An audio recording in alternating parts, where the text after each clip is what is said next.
অনুমতি ছাড়া কি বাংলাদেশে ফিরতে পারবেন না তারেক রহমান? খালেদা পুত্রকে বাংলাদেশে ফিরতে কি সেনার গ্রিন সিগন্যালের প্রয়োজন রয়েছে? সংকটাপন্ন বাংলাদেশের প্রাক্তন প্রধানমন্ত্রী খালেদা জিয়া। এই অবস্থায় তারেক রহমানকে কেন বাংলাদেশে ফিরতে অনুমতি দিচ্ছে না ওয়াকারুজ্জামানের সেনা? জন্য এখন সবচেয়ে বড় বাধা হচ্ছেন জনাব তারেক রহমান। সো জনাব তারেক রহমানের থ্রেটটা কেবলমাত্র যে দেশের ভেতরেই আছে তা নয়, দেশের বাইরেও তার জন্য নানান রকম থ্রেট আছে। আমাদের টিউলিপ সিদ্দিক লন্ডনের হ্যামস্টেড ও হাইগেটের এমপি, এক সময় ছিলেন ব্রিটিশ সরকারের দুর্নীতি দমন বিষয়ক মন্ত্রী। তাকে দুর্নীতিতে দোষী সাব্যস্ত করে রায় দিয়েছে ঢাকার আদালত। এমন ঘটনা ব্রিটিশ পার্লামেন্টের ইতিহাসে যেমন বিরল, তেমনি বাংলাদেশের বিচারিক ইতিহাসেও প্রথম। এই রায়টি এমন এক আন্তর্জাতিক রাজনৈতিক ও আইনি ককটেল যা বাংলাদেশের বিচারিক প্রক্রিয়াকে সরাসরি ওয়েস্টমিনিস্টার প্যালেস বা ব্রিটিশ পার্লামেন্টের দরজায় নিয়ে ফেলেছে। ভারতের প্রধানমন্ত্রী নরেন্দ্র মোদী, তিনি ক্ষমতায় আছেন টানা বেশ কয়েকবার। ঠিক একই সময় বাংলাদেশে তখন তৎকালীন প্রেক্ষাপটে আওয়ামী লীগ টানা কয়েকবার ক্ষমতায় ছিল, যার যার মতো করে ইলেকশন ম্যানিপুলেট করে। তো এই সময়টার মধ্যে ভারত তাদের যে নিজস্ব স্বার্থ, বাংলাদেশকে থাকে না যে ওই যে বানরের রুটি ভাগাভাগির মতন করে, তারা কিন্তু তাদের স্বার্থ আদায় করে নিছে। কেন খালেদা জিয়াকে বিশেষ নিরাপত্তা দেওয়ার প্রয়োজন হলো বলুন তো? অনেকগুলো কারণ থাকতে পারে, চলুন সেগুলো একটু বিস্তারিত জানার চেষ্টা করি। তবে সবার আগে যেটা বলতে চাই যে বেগম জিয়া সুস্থ আছেন কি সুস্থ নেই, বেগম জিয়ার সর্বশেষ পরিস্থিতি কি, এটি যখন মানুষ জানে না, তখন এই নিরাপত্তা দেওয়ার ব্যবস্থা নিয়ে অনেক রকমের প্রশ্ন চারদিকে ভাসছে। আমি সেই আনোয়ার হোসেন মঞ্জু, আনিসুল ইসলাম মাহমুদ, জেএম কাদেরদের কাছে নিশ্চয়ই দেশে নয় দেশের বাইরে থেকে এমন গ্রিন সিগন্যাল এসেছে যে তারা ছাড়া নির্বাচন হবে না। জাপা তাই নির্বাচনে আসছে।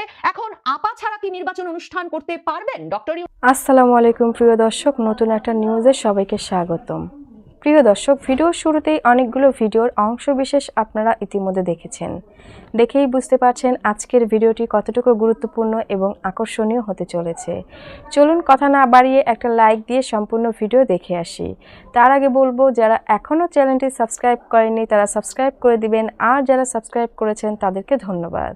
শেষে গণ অধিকার পরিষদ নেতা ভিপি নূর মানে নুরুল হক নূর জাতীয় পার্টি এক্ষুনি নিষিদ্ধ করতে হবে এই দাবি নিয়ে বিরাট মিছিল নিয়ে জাতীয় পার্টির অফিসের দিকে যাওয়ার পর যখন সেনাবাহিনী তাকে বেধড়ক পেটালো এবং তারপর দীর্ঘ সময় তিনি হাসপাতালে চিকিৎসাধীন থেকে আরো কয়েকবার জাতীয় পার্টি এখন নিষিদ্ধ করতে হবে, এতদিনের মধ্যে নিষিদ্ধ করতে হবে, এত ঘন্টার মধ্যে নিষিদ্ধ করতে হবে, এসব হুঙ্কার তিনি, তার দল হাসনাত আব্দুল্লাহ মানে জাতীয় নাগরিক পার্টি এবং তাদের সমমনা দলগুলো, এমনকি জামায়াতে ইসলামী ছাড়বার পরেও যখন ডক্টর ইউনূস কর্ণপাতই করলেন না এবং মানে সরকারের কোনো হেলদোলই দেখা গেল না জাতীয় পার্টিকে নিষিদ্ধ করার বিষয়ে, তখনই বুঝতে বাকি ছিল না যে সরকার মে মাসে আওয়ামী লীগের রাজনৈতিক কার্যক্রম নিষিদ্ধ করার পর থেকে যে ধরনের আন্তর্জাতিক চাপের মুখে আছে সেই চাপই এখনো তারা হজম করে উঠতে পারে নাই। কাজেই জাতীয় পার্টি কিংবা আওয়ামী লীগের দোসর, ফ্যাসিবাদের দোসর হিসেবে চিহ্নিত অন্য কোনো দলকে আপাতত নিষিদ্ধ করার দুঃসাহস ডক্টর ইউনূস সরকার করবেন না।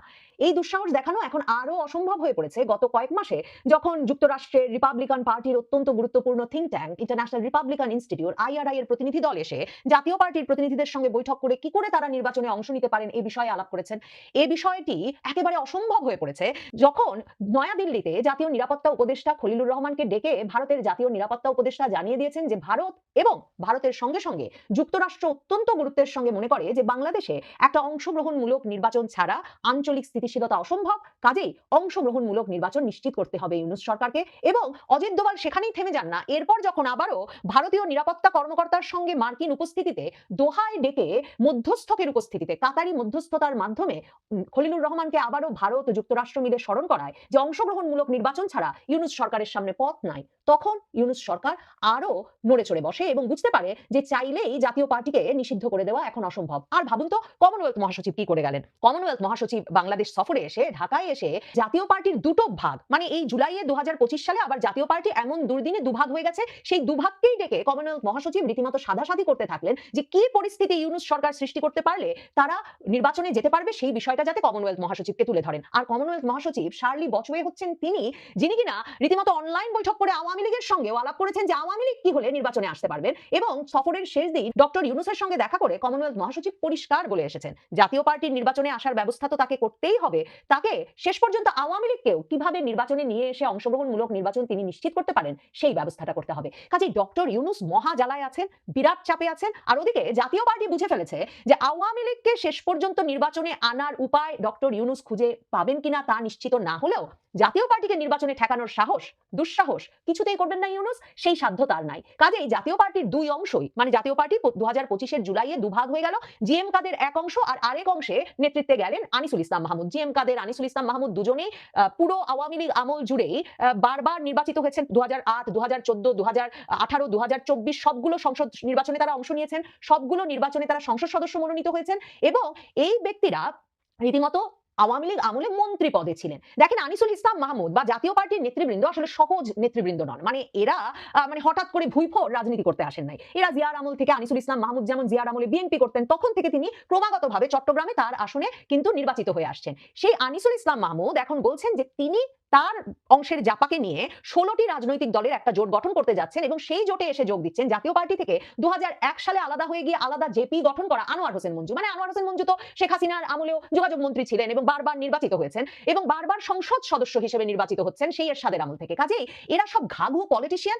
এই আনোয়ার হোসেন মঞ্জু, আনিসুল ইসলাম মাহমুদ এরা মিলে এখন 16টি রাজনৈতিক দলের একটা জোট গঠন করতে যাচ্ছেন এবং 6ই ডিসেম্বর এই জোটের ঘোষণা আসতে পারে। বুঝতেই পারছেন এই ধরনের ব্যক্তিরা মানে যাদের সঙ্গে রীতিমতো নিয়ম করে, মানে তারা আমলের পর আমল ধরে মন্ত্রী ছিলেন, এরশাদের আমলে মন্ত্রী, বিএনপি আমলে কেউ মন্ত্রী, আর আওয়ামী লীগ আমলে তো ছিলেনই, এদের সঙ্গে কূটনৈতিকদের ঘনিষ্ঠ যোগাযোগ আছে। রীতিমতো গ্রিন সিগন্যাল না পেয়ে গেলে এই টাকা পয়সা, প্রভাব প্রতিপত্তিশালী রাজনৈতিক ব্যক্তিত্ব এবং অর্থবিত্তের মালিক এই ব্যক্তিরা যাদের নিজেদের খুবই শক্ত সংসদীয় আসন আছে, তারা আমরা নির্বাচন করব বলে যে ঝাঁপ দিয়ে সংবাদ মাধ্যমে জানান দিতে আসেন নাই, সেটা খুব পরিষ্কার। এখন 16টি দলের যে জোট তারা গঠন করতে যাচ্ছেন সে সম্পর্কে আনিসুল ইসলাম মাহমুদ বলেছেন, যিনি কিনা 2024-এর যে নির্বাচন সেই নির্বাচনেও কিন্তু তিনি সংসদে বিরোধী দলের উপনেতা ছিলেন। তো এই আনিসুল ইসলাম মাহমুদকেও কিন্তু 5ই আগস্ট জাতীয় পার্টির নেতা হিসেবেই সেনাপ্রধান ওয়াকারুজ্জামান সেনা সদরে যে রাজনৈতিক দলগুলোর সঙ্গে মত বিনিময় নিয়ে গেছিলেন, তখনও তিনি জিএম কাদের এবং আনিসুল ইসলাম মাহমুদ দুজনকেই কিন্তু আমন্ত্রণ জানিয়েছিলেন। এই আনিসুল ইসলাম মাহমুদ তিনি এখন বলছেন যে তারা যে 16 দলের রাজনৈতিক জোট গঠন করতে যাচ্ছেন, এই জোট শুধু নির্বাচনী জোট নয়, এই জোট ভবিষ্যৎ রাজনীতিতে ঐক্যবদ্ধভাবে কাজ করতে পারবে। আওয়ামী লীগ নির্বাচনে আসবে কি আসবে না আমরা এখনো জানি না, যদি অংশ নিতে না পারে অন্তত 25% ভোট রয়েছে, এখানে তৃতীয় ধারা তৈরি করার সুযোগ আছে। যারাই ক্ষমতায় আসুক একটা শক্তিশালী বিরোধী দল হওয়ার সুযোগ আছে। আরে হাসনাত আব্দুল্লাহ, জামায়াতে ইসলামী, নুরুল হক নুরুল গণ অধিকার পরিষদ, এবি পার্টি, মানে এসব সব দলের ভয়টা তো সেখানেই যে জাপা দিয়ে আপা চলে আসবে। যে আপা যদি শেষ পর্যন্ত নির্বাচনে না আসতে পারে, আওয়ামী লীগ যদি নির্বাচনে না আসতে পারে, তাহলেও জাতীয় পার্টিতে যে ধরনের জাতীয় নেতৃবৃন্দ আছেন এবং তাদের সংসদীয় আসন আছে, রাজনৈতিক উপস্থিতি আছে, কূটনৈতিক যোগাযোগ আছে, তারা আওয়ামী লীগের ভোটগুলো নিয়ে আসার জন্য আওয়ামী লীগের সাথে যেমন একটা রাজনৈতিক জোট কৌশলের আশ্রয় নিতে পারে, ঠিক তেমনি তারা যে ধরনের ভোট কাটবেন তাতে এসব এনসিপি টেনসিপি বা এবি পার্টি বা যারা এখন নির্বাচনে গিয়ে রীতিমতো সংসদ সদস্য হয়ে পড়ার স্বপ্ন দেখছেন, তাদের স্বপ্ন শেষ করে দেবে এই জাপা। এখন আনিসুল ইসলাম মাহমুদদের কিন্তু অবস্থান খুব শক্ত। মানে বলেন তো কি রহস্যে শেখ হাসিনার আমলের মন্ত্রী এবং শেখ হাসিনার সর্বশেষ যাকে এরা আমিডামিন নির্বাচন বলে, সেই আমিডামিন নির্বাচনেও যিনি কিনা বিরোধী দলের উপনেতা ছিলেন, তিনি কিভাবে প্রকাশ্যে ঘুরে বেড়াচ্ছেন, স্বাভাবিক পেশা জীবন কাটাচ্ছেন বলুন তো? কারণ চট্টগ্রামের এই প্রভাবশালী পরিবারের ব্যক্তিটি আনিসুল ইসলাম মাহমুদ, উনি খুব ঘনিষ্ঠ এমনকি ডক্টর ইউনূসের সঙ্গে পারিবারিকভাবে। মির্জা ফখরুল ইসলাম আলমগীর, বাংলাদেশ ব্যাংকের সাবেক গভর্নর, এখন অর্থ উপদেষ্টা সালেউদ্দিন আহমেদ, এরা সব বাড়িতে বসে একসাথে আড্ডা দেন, কবিতা আবৃত্তি করেন। এসব ভিডিও ভাইরাল হয়ে সামাজিক যোগাযোগ মাধ্যমে প্রায়ই ছড়িয়ে পড়ে। কাজেই এদের ভিত্তিটা শক্ত, এদেরকে নাড়া দিয়ে দেবেন ওই হাসনাত আব্দুল্লাহ আর নুরুল হক নুরু, এর কোনো সম্ভাবনাই নাই। দেশের রাজনীতিতে বেগম খালেদা জিয়া অবশ্যই একটি কেন্দ্রীয় চরিত্র। তিনি শুধু বিএনপির চেয়ারপারসন নয়, দেশের 2 বারের প্রধানমন্ত্রী এবং এই মুহূর্তে তার রাজনৈতিক গুরুত্ব হয়তো অন্য যে কোনো সময়ের তুলনায় বেশি। তাই তাকে অতি গুরুত্বপূর্ণ ব্যক্তি হিসেবে ঘোষণা করা হলে সেটিকে স্বাভাবিকভাবেই রাজনৈতিক দৃষ্টিকোণ থেকে বিশ্লেষণ করা হবে। কিন্তু এই ঘোষণার পেছনেও জটিলতা নিশ্চয়ই আছে, কারণ এই ঘোষণা এসেছে এমন এক সময় যখন তিনি মৃত্যু পথযাত্রী এবং এই অবস্থায় হাসপাতালে লড়াই করছেন,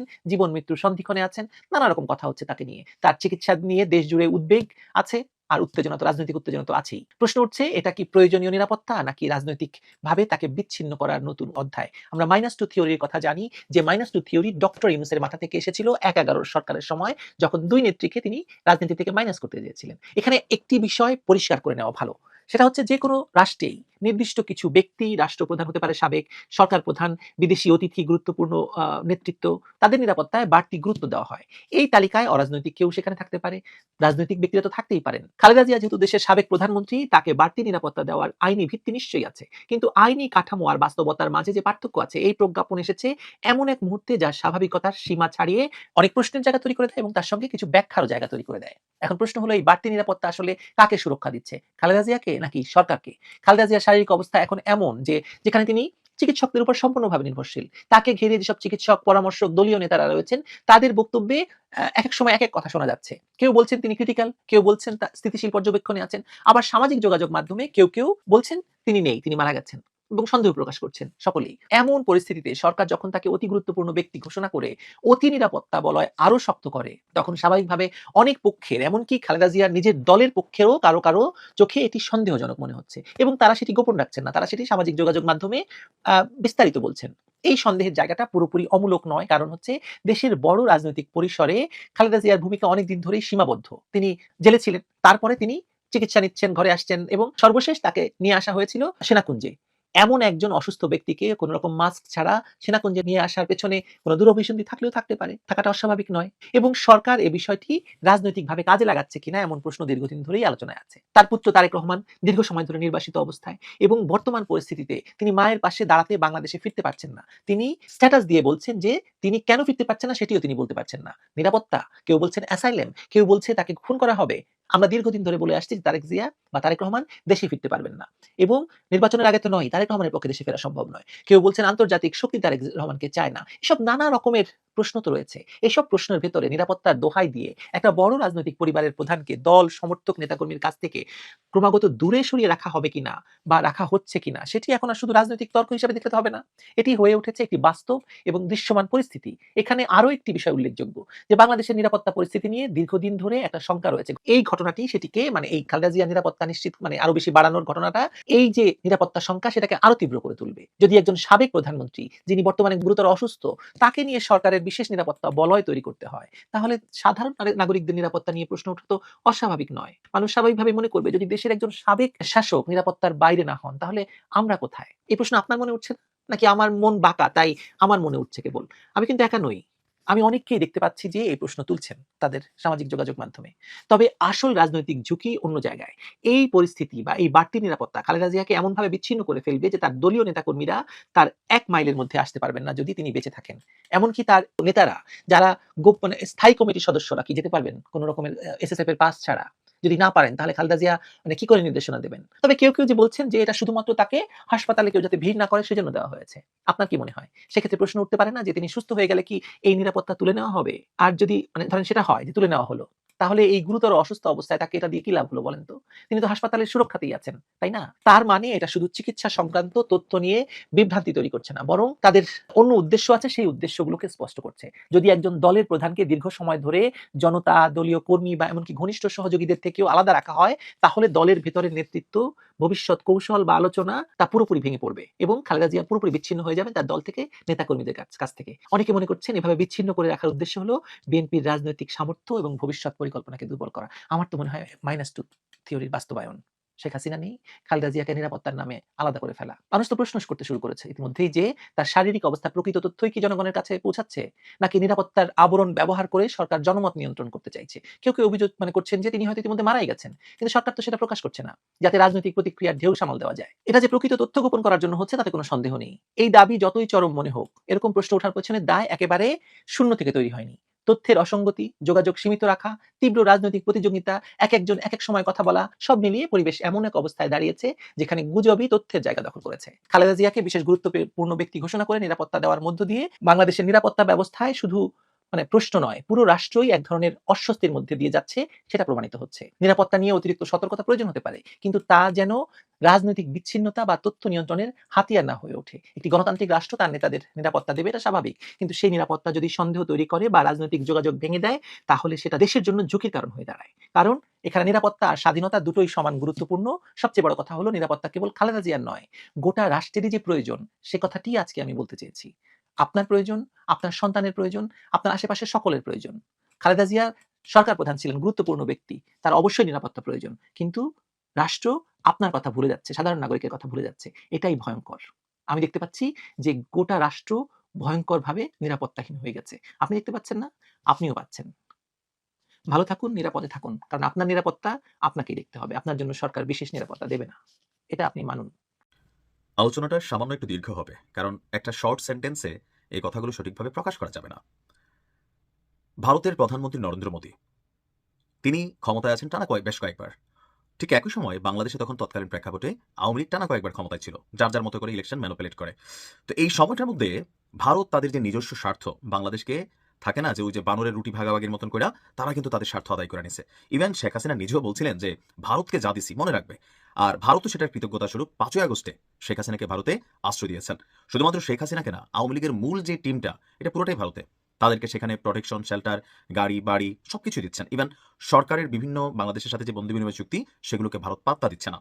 অপরদিকে ডক্টর ইউনূস এবং মোদির মধ্যে দা কুড়াল সম্পর্ক। কারণ ডক্টর ইউনূস ক্ষমতায় আসার পর ভারত মনে করছে বাংলাদেশ কন্ট্রোল করা হচ্ছে পাকিস্তান থেকে। সাম্প্রতিক সময়ে পাকিস্তানের বেশ কিছু সেনা অফিসার বা পাকিস্তানের সাথে বন্দর থেকে বিভিন্ন কিছু যখন চুক্তিগুলো হচ্ছে, সেই আবার বাংলাদেশ সামরিক যে যানবাহন কিনছে, তো এগুলোতে ভারত কিন্তু কনসার্ন। এবং ভারতের যে সাবেক বিমান প্রধান তিনি বলছিলেন যে বাংলাদেশ পাকিস্তান একযোগ হয়ে ভারতে আক্রমণ করবে। আর ডক্টর ইউনূসকে মোদি আসলে দেখতে পারে না, আবার ডক্টর ইউনূসও মোদিকে খুব বেশি দেখতে পারেন না। তবে যখন একবার দেখা হয়েছে তখন ডক্টর ইউনূস আবার এই দেশে বসে বা মিডিয়াতে যেই শক্ত ভাষার কথা বলেন, মোদির সামনে গিয়ে ওনার ভিন্ন আনুগত্য কিন্তু আমরা দেখেছি। এটা হচ্ছে পলিটিক্স। যাই হোক, এখন এই মুহূর্তে যেহেতু বাংলাদেশে আওয়ামী লীগ রাজনৈতিক ক্ষমতায় আসবে না, পরবর্তী অংশটা সেটা হচ্ছে বিএনপি।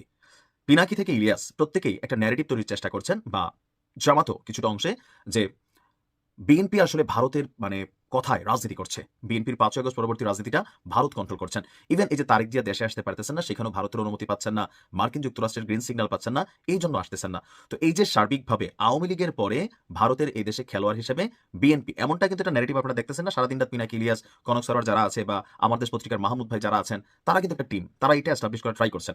তো এর মাঝখানে গতকালকে যখন ভারতের প্রধানমন্ত্রী নরেন্দ্র মোদী বেগম খালেদা জিয়ার স্বাস্থ্য নিয়ে উদ্বেগ প্রকাশ করলেন, এটা নিয়ে এই শ্রেণীটা যারা আবার বিএনপিকে এই মুহূর্তে ভারতের দালাল বানাচ্ছেন, যে বিএনপির এখন প্রপিতা হচ্ছে ভারত, তারাই কন্ট্রোল করতেছে, তাদের প্রেসক্রিপশনে দেশ চলতেছে, সেনাপ্রধানকে সরাইতে দিচ্ছে না, বিএনপি বাধা দিচ্ছে, রাষ্ট্রপতিকে সরাইতে দিচ্ছে না, এগুলো কারা বলে? পিনাকি গং যারা আছেন তারাই বলেন। তো তাদের এই কথা যখন নরেন্দ্র মোদী বেগম খালেদা জিয়া অসুস্থ, তো গেল 2 সপ্তাহ আগে বা 1 সপ্তাহ না 4-5 দিন আগে, যাই হোক, এবার যে ভর্তি হলেন পাকিস্তানের প্রধানমন্ত্রী শাহবাজ শরীফ, সেও তো একটা স্টেটাস দিল বেগম খালেদা জিয়াকে নিয়ে। এটাতে সবাই লাভ রিয়েক্ট দিলেন, কিন্তু যখন নরেন্দ্র মোদী বেগম খালেদা জিয়াকে নিয়ে একটা স্টেটাস দিল, সেটাতে হাহারি এক, সেটা নিয়ে নানান কুমন্তব্য, কুবাক্য চলে আসলো। এটা কেন আসলো? কারণ ওই যে ভারত দিন শেষে বিএনপির হোক, আজকে যদি জামাতের আমিরকে দেয়, তখন দেখবেন এটা নিয়ে ট্রল শুরু হয়েছে, কারণ ঘটনাটা নরেন্দ্র মোদী করছে। আচ্ছা, নরেন্দ্র মোদী আসলে কি করছেন কাজটা? এখন নরেন্দ্র মোদীর এরকম অ্যাক্টিভিটি যে আওয়ামী লীগের ফিলিংস কি? অবশ্যই খুব বেশি ভালো না, মন খারাপের ফিলিংস, যে নরেন্দ্র মোদী কেন দিল। কারণ থাকে না যে নরেন্দ্র মোদী আওয়ামী লীগের লোক, এরকম একটা ফিলিংস কিন্তু অনেকের মনে কাজ করে গেছে। বাংলাদেশের সাবেক প্রধানমন্ত্রী এবং বিএনপি চেয়ারপারসন বেগম খালেদা জিয়ার অসুস্থতার খবরে গভীর উদ্বেগ প্রকাশ করেছে ভারতের প্রধানমন্ত্রী নরেন্দ্র মোদী। এখন তারই উদ্বেগ কেন? বেসিক্যালি এটা হচ্ছে ডিপ্লোমেটিক একটা লেটার। এটা নরেন্দ্র মোদী নিজে দিছে, নিজে তার চালানোর সময় আছে, বা ধরেন সাধারণ একজন মানুষ হলে ডক্টর ইউনূস শোক জানায়, ওনার এগুলো চিনেও না ভালো করে হয়তো। শেখ হাসিনা অনেকের মৃত্যুতে শোক জানিয়েছেন, আমজনতা একদম বা উদ্বেগ প্রকাশ করেন, এগুলো তাদের যেই দাপ্তরিকভাবে তাদের পেজ অথবা তাদের বিবৃতিগুলো আসলে দেওয়া হয়। তো যাই হোক, গতকালকে মানে 1 ডিসেম্বর সন্ধ্যা 9:56 নিজের অফিসিয়াল টুইটার অ্যাকাউন্ট, মানে বর্তমানে এক্স, সেখান থেকে একটা বার্তায় মোদী লিখেছেন, deeply concern to learn about the health of Begum Khaleda Zia, who has contributed to Bangladesh public life for many years. Our sincere prayers and best wishes for her speedy recovery. India stands ready to extend all possible support in whatever way we can. এখন নরেন্দ্র মোদী এত সুন্দর ইংরেজি লিখতে পারে কিনা? আচ্ছা, তো বাংলা করে যদি কি আসে? বেগম খালেদা জিয়ার স্বাস্থ্যের অবস্থার বিষয়ে জানতে পেরে গভীরভাবে উদ্বিগ্ন ভারত। বহু বছর ধরে তিনি বাংলাদেশের গণজীবনে গুরুত্বপূর্ণ অবদান রেখে এসেছেন। তার দ্রুত সুস্থতার জন্য আমাদের আন্তরিক প্রার্থনা এবং শুভকামনা রইল। যে কোনো প্রয়োজনে ভারত সব রকম সম্ভাব্য সহযোগিতা করবে। খুবই সুন্দর ভাষা। পাকিস্তানের শাহবাজও কিন্তু এরকমই লিখছেন। কাতার দেখেন, কাতারের আমির এর আগে যখন বেগম খালেদা জিয়া তিনি আপনার কি বলা হয় যে চিকিৎসার জন্য লন্ডনে গেলেন, এয়ারবাসটা যেটা অ্যাম্বুলেন্স এয়ারবাস, সেটা কাতারের আমির দিল। তো এগুলো হচ্ছে কি ডিপ্লোমেসি, একটা দেশের রাষ্ট্রের সাথে আরেকটা দেশের সম্পর্ককে, বা বড় বড় পর্যায়ে, যেমন কয়েকদিন আগে ভারতে যে দুর্ঘটনা ঘটলো, অগ্নিকাণ্ড হইলো, এটা থেকে বাংলাদেশ উদ্বেগ প্রকাশ করছে না? করছে। এগুলো হচ্ছে ডিপ্লোমেটিক লেটার। এটা নামে রাজনীতি, অন্তর কি আছে সেটা ডিপ্লোমেসি বোঝা যায় না। যেমন ধরেন শেখ হাসিনাকে প্রত্যাবর্তনের জন্য বাংলাদেশের পক্ষ থেকে যে চিঠি দেওয়া হলো, সেটা নিয়ে ভারতের রিয়েকশন কি ছিল? ভারতের অবস্থান বাংলাদেশের জনগণের সঙ্গে। বাংলাদেশ সরকারের চিঠি তারা পেয়েছে, বিষয়টি আইনি বিষয়কে কেন্দ্র করে পর্যবেক্ষণ করা হচ্ছে, যতটুকু সম্ভব ভারত সহযোগিতা করবে আইনের মাধ্যমে, যেটা করা যায়। প্রত্যেকটা কথার মধ্যে আইন, কিন্তু শুনতে তো মনে হয় যে সিম্পলি, যে না, মনে হয় যত সুন্দর কথা দিয়ে দিবে। তো বাস্তবতা কি? আপনিও বোঝেন, আমিও বুঝি, দিবে না। কিন্তু মুখে তারা এটা বলবেও না যে দিব। এটার জন্য আপনাকে 16 ঘাট পানি খাওয়াবে। তাদের রাষ্ট্রের যে আইন, যে কোনো দেশে যখন কোনো মানুষ থাকে, তার চলমান আইনটা কার্যকর হয়ে যায়। তো সেই ক্ষেত্রে এখানে কিছু কনফ্লিক্ট তৈরি হয়। আর বিএনপির সাথে ভারতকে জড়িয়ে অনেকেই, মির্জা ফখরুল, তারপর হচ্ছেন অনেকে ভারতের এজেন্ট, দালাল, এগুলো কারা বানায়? পিনাকি সহ ইলিয়াস যারা আছে, তারা এখন অবস্থানটা টোটালি ধরেন বিএনপি বিরোধী। প্রিয় দর্শক, ভিডিওটি দেখে কি জানলেন, বুঝলেন? অবশ্যই আপনাদের মূল্যবান মতামত কমেন্ট বক্সে জানিয়ে দিবেন। পারলে ভিডিওটি শেয়ার করে সবাইকে দেখার সুযোগ করে দিবেন। ধন্যবাদ।